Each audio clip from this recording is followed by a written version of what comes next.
Hello everyone and welcome to SkillCapped. I'm Notorious Dub, and in this guide you're going to learn the strengths and weaknesses of the Phantom and the Vandal, and why the pros are so split up on this topic. Before we get into the damage analysis and the breakdown of the unique benefits of each, make sure you hit that subscribe button with bells on so you can keep up to date with the premium guides and stay ahead of the pack. Alright, let's be honest, the main thing we're all worried about when it comes to gun preference is which gun is going to take out my enemy the fastest. Before we can delve into time to kill though, we need to understand that the Phantom and the Vandal do the exact same damage per bullet when 15 meters or closer to the target. As the range gets past 15 meters, the Phantom does less damage, and at 30 plus meters the Phantom's damage starts to become severely outclassed. This isn't a true test of what matters though, because damage per bullet is not all that matters. The Phantom has a faster rate of fire, which means we need to analyze these damages with how much health the enemy has and the fire rate of the weapon. This is where we get the very important stat of time to kill. Time to kill factors in everything: the opponent's health, armor, fire rate of the weapon, the damage of the bullets, etc. This means that the lower the time to kill, in theory, the better the weapon. This chart looks extremely complicated, but there are some important takeaways you should recognize. First, the Phantom has the faster time to kill in close ranges under 15 meters. This holds true no matter the health or the armor of the opponent. However, things start to get interesting once we move past 15 meters. You'll notice that against opponents with 100 health and 25 armor, the Phantom is still better with a lower time to kill. It's not until the enemy has 150 armor at further than 15 meters. This is when the Vandal starts to edge out the Phantom very slightly, and this is a key breakpoint to know because at this point forward, the Vandal becomes better than the Phantom. Case in point, the Phantom becomes very inefficient at 30 meters, so holding long angles like C-long on Haven becomes quite difficult with the Phantom, and so you probably want to equip yourself with a Vandal. However, if you're going to play closer angles like in Garage on Haven, then you're probably going to be better off equipping yourself with a Phantom. We also noticed that ADS negatively affects the Phantom much more than the Vandal because of the higher base rate of fire.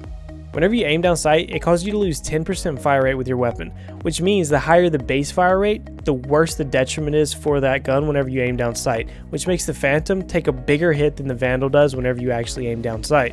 Now so far, the Vandal still seems like the easy choice when firing at longer distances. However, knowing the time to kill isn't the only thing that's important, but also just how much faster that difference actually is. So for example, let's take a look at the Phantom at 15 meters or closer against a fully armored target. We know the Phantom is better in these conditions, but if you look closer you can see that its time to kill is specifically 0.05 seconds faster when hitting the body, and 0.07 seconds faster when hitting the legs. Now compare this to the Vandal at 30 meters or further against a fully armored target.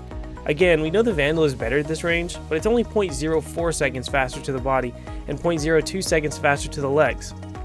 What this means is that if your fighting distances are constantly varying throughout the game, the Phantom could be the better choice since it's more well-rounded, whereas the Vandal has a much bigger fall off at those closer ranges.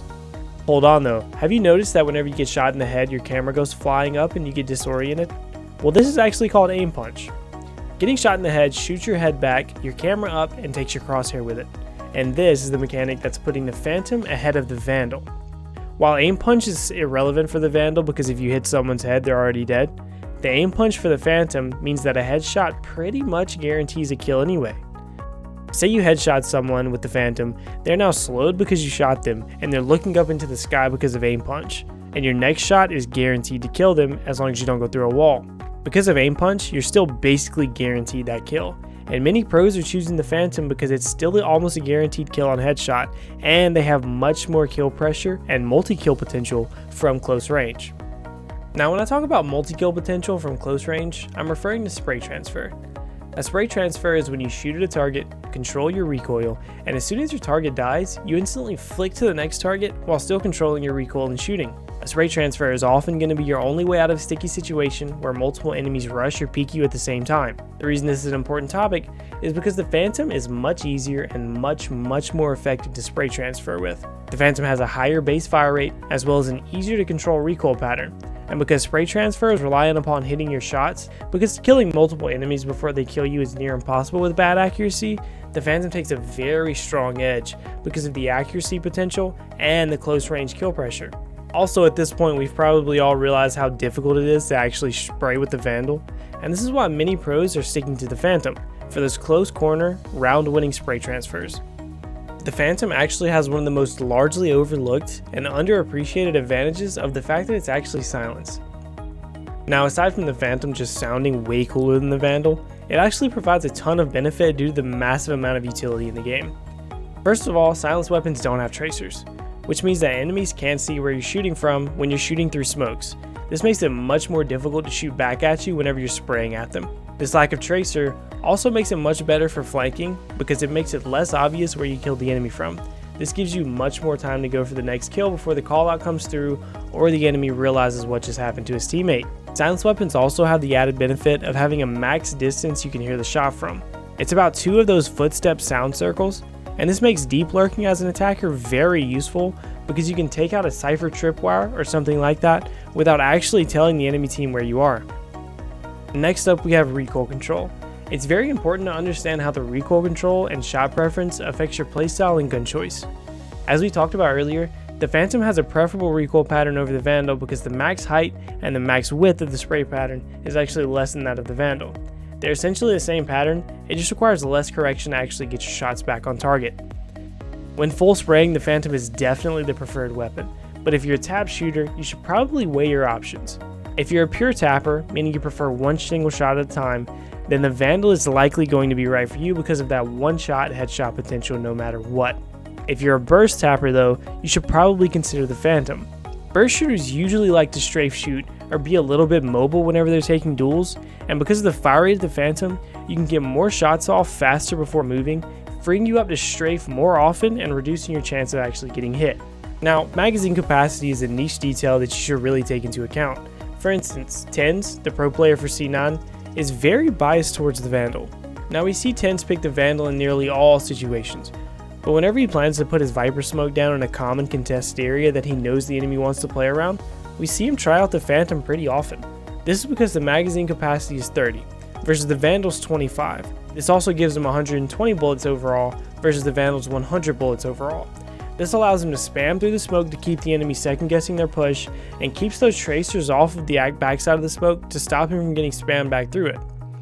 So whenever you plan on spamming out a location or contesting a crucial area solo, you should think about going Phantom for that extra ability to spray through to keep yourself a little more safe and protected. Alright, so which gun's actually better, the Phantom or the Vandal? So far, most pros are leaning towards the Phantom, and we can see why. It has better recoil control, higher magazine capacity, it's silenced, and the time to kill is shorter within 15 meters. While outside that range, the Vandal really only beats it slightly.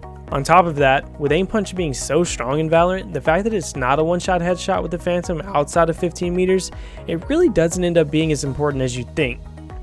Still, if you're holding long angles at 30 meters plus, such as like C-Long on Haven, and especially if you're aiming down sights, then the Vandal's likely going to be the more optimal choice for you.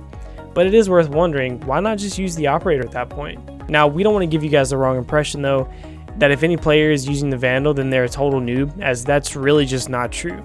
Player preference and playstyle does factor into the decision, and the Phantom isn't so much better than the Vandal to completely override it at that. There's still pros that prefer to use the Vandal, it's just that when you look at the numbers and take a deep dive into both guns, in theory, the Phantom's looking like the better choice.